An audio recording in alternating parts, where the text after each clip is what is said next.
Yang ketiga ini tidak terdaftar di OJK, sudah otomatis hutang kalian menjadi ilegal dan tidak usah dibayarkan. Assalamualaikum warahmatullahi wabarakatuh. Apa kabar teman semuanya? Semoga semua dalam keadaan sehat walafiat ya. Di hari Jumat ini keberkahan semoga terus menyelimuti kita sampai nanti Jumat-Jumat berikutnya. Amin amin ya robbal alamin. Oke teman-teman, kali ini saya akan membahas tentang OJK ajukan 2 syarat ini buat 12 pinjol yang sampai saat ini kehabisan modal. Nah, apa itu kita akan bahas secara tuntas. Tapi sebelumnya saya harapkan kalian semuanya sudah subscribe channel ini agar channel ini terus berkembang dan dapat memberikan informasi terbaik buat kalian yang gabay. Oke teman-teman, ini dia buat kalian.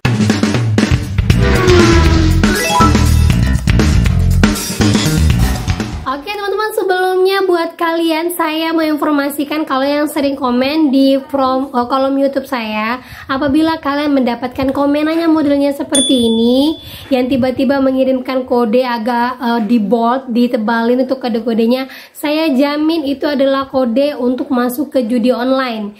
Jadi hati-hati teman-teman ya, jangan dibalas ini apa atau apa, jangan direspon. Saya akan segera hapus sesegera mungkin ketika saya membacanya.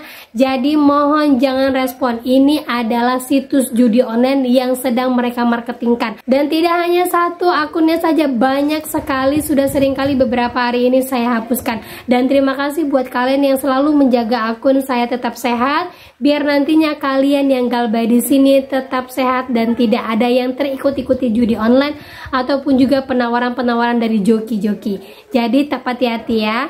Nah, lanjut lagi teman-teman. Jadi di sini ada beberapa informasi yang disampaikan oleh OJK terhadap 12 pinjol yang sampai saat ini belum menyetorkan modal usaha sebesar 12,5 miliar. Nah, OJK menganggap bahwa 12 pinjol ini dianggap untuk sesegera mungkin menyetorkan. Apabila tidak bisa, berarti mereka diwajibkan untuk keluar dari formasi pinjol legal saat ini. Sekarang 96 kan. Jadi nanti diminta untuk keluar, yang artinya mereka diberikan kedua pilihan, yang mana 2 pilihan ini menyangkut untuk kalian yang galbay. Ikuti informasinya teman-teman.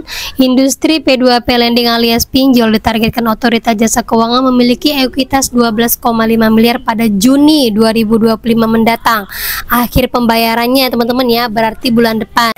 Sebelumnya OJK telah menaikkan batas ekuitas minimal menjadi 7,5 miliar sejak pertengahan tahun lalu.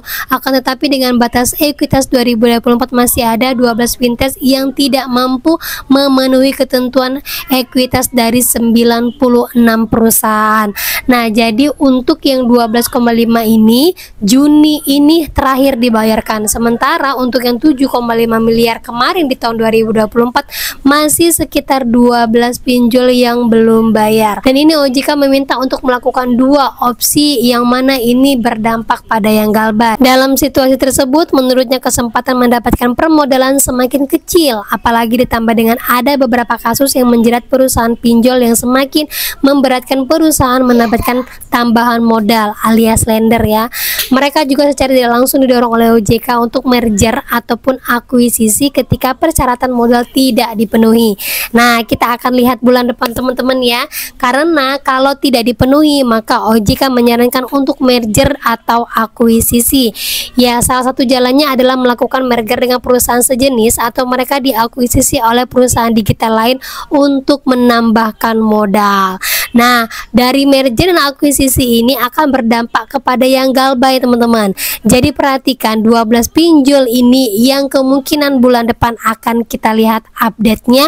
Apakah mereka akan menghapuskan utang kalian atau mereka berdiam dengan merger ataupun akuisisi. Nah, pilihan-pilihan tersebut ini bisa kalian lihat. Yang pertama itu adalah pilihan untuk mereka merger dengan perusahaan sesama ataupun sejenis mereka, yaitu mungkin di merger dengan perusahaan-perusahaan yang sekarang ini sedang kuat, otomatis sahamnya dibeli ataupun sahamnya juga dijual. Nah, ini dianggap karena saat ini mereka juga tidak bisa untuk menambah pemodalan ya, karena kasus dari perusahaan mereka banyaknya gagal bayar, tidak bisa mereka mengikuti performa, tidak bisa mereka menyetorkan modal, otomatis sudah banyak masalah dari perusahaan ini.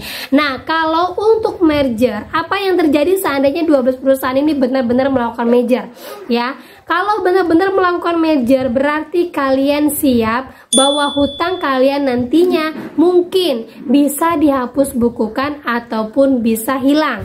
Yaitu untuk yang tercatat di Slik OJK. Bagi yang tidak tercatat di Slik OJK, insya Allah aman.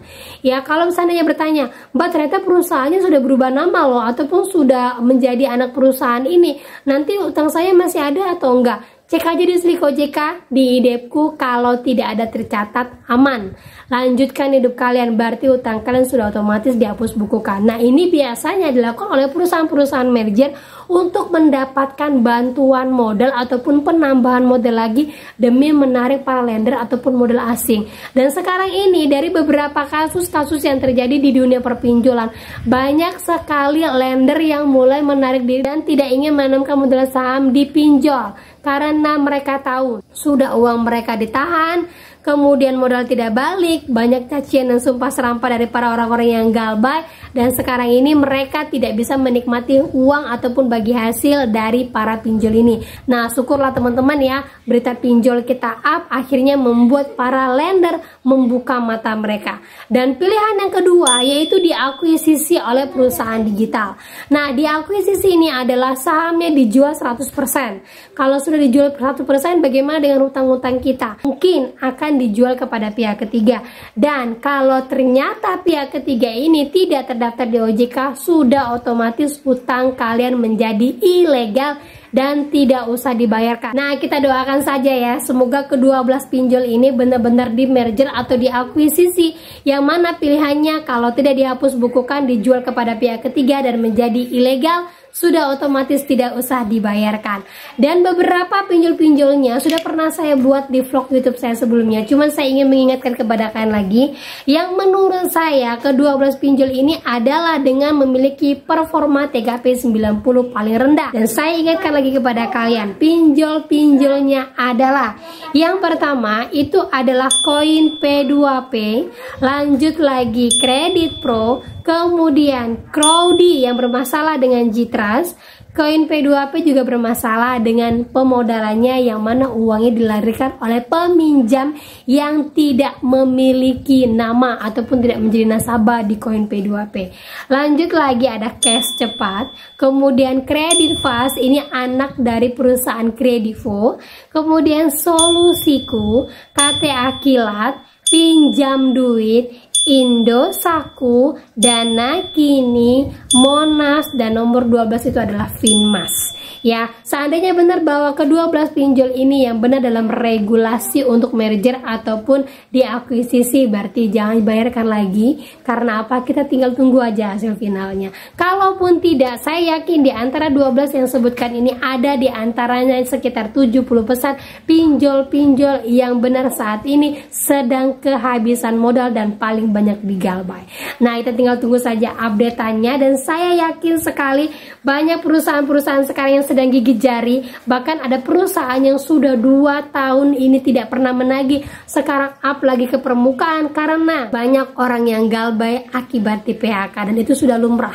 Kita sudah tidak bisa ngomong apapun, pemerintah juga tidak bisa ngomong apapun, jadi siap-siap gigit jari untuk para perusahaan pinjol. Nah, kondisi saat ini kita adalah kuat mental, jangan tergoda dengan rayuan apapun untuk pembersihan, jangan takut dengan ancaman apapun yang akan datang kepada kalian. Ingat saja, mereka mengancam hanya untuk menakut-nakuti dan tidak akan pernah terjadi dan belum pernah terjadi sampai saat ini. Gitu teman-teman ya. Nah, oke, itu dia informasi yang bisa saya sampaikan buat kalian semuanya. Informasi yang membuat kalian lebih kuat mental lagi, semangat terus untuk galbay, dan jangan pernah mundur dan jangan pernah takut bahwa galbay kalian saat ini adalah jalan terbaik. Oke teman-teman ya. Oke, itu dia akhir kata yang saya ucapkan. Assalamualaikum warahmatullahi wabarakatuh.